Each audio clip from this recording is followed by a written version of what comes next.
لە کۆمیتەی ڕێخستنی ڕواندز یادی 33 ساڵی ڕاپەڕی نەمەزنەکەی ساڵی 1987 ڕواندز بەڕێوە چوو. بە ناوی هاوسەرۆک، بە ناوی سەرکردایەتی یەکێتی، بە ناوی مەڵبەندی سۆرانی یەکێتی نیشتیمانی کوردستان یادی ڕاپەڕین و ڕۆڵی جوامێرانەی خەڵکی تێکۆشەر و خەباتجێڕی ڕەواندز و دەوروبەری بەرز دەنرخێنین.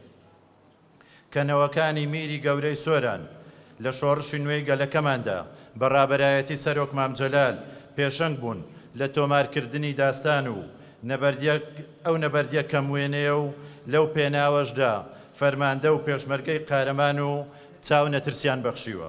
ئەو سەردەمەی کە ڕاپەڕینی ڕوانزی تێدا سەری هەڵدا و ڕواندزیەکان توانیان سەر بکەون بەسەر ئەو دوژبنەی کە پلانی قڕکردنی میلەتی ئێمەیدا نابوو درەنگ بوو.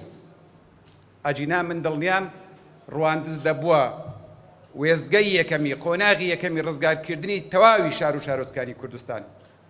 بەڵام دوژبن لە 1970 بڕیارێکی دەرکرد بوو کە ئەو ناوچانەی لەژێر کۆنتترۆلی خۆی نیە ناوچەی قەدەغەکراون و پێویستە بە هەموو شێوەیەک چیمیاباران بکرێن، ڕابگوێزرێن، بکوژرێن، لیان بدرێن.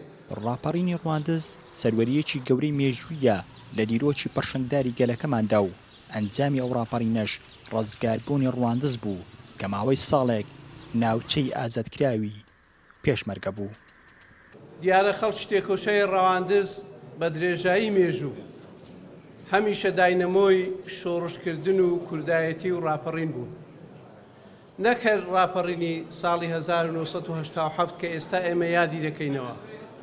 لە ساڵی 1983 لە 28 ڕاپەڕینێکی خوێندکاران لە ڕەواندز کرا کە باوەڕ ناکەم لە هیچ شارێکی سەرتاسەری کوردستانی باشوور ئەو ڕاپەڕینە کرابێ. خۆشەویستان، ئەم پۆلە شەهیدا نمونەیەکی گەش و درەوشاوی مێژووی زێڕینی ڕەواندز و دەوروبەرەکەیەتی لە خەبات و تێکۆشان و شۆڕشجێڕی و فیداکاری لە پێناو ئازادی و ڕزگاری و بەگژداچوونەوەی سیاسەتی ڕەفتارپاشی ڕژێمی بەعز کە بە درێژایی مێژووی شۆڕش و ڕاپەڕین و زولانەوەکان ڕۆڵە هەرە ئازیز و گوێر و دیارەکانی کردوتە قوربانی.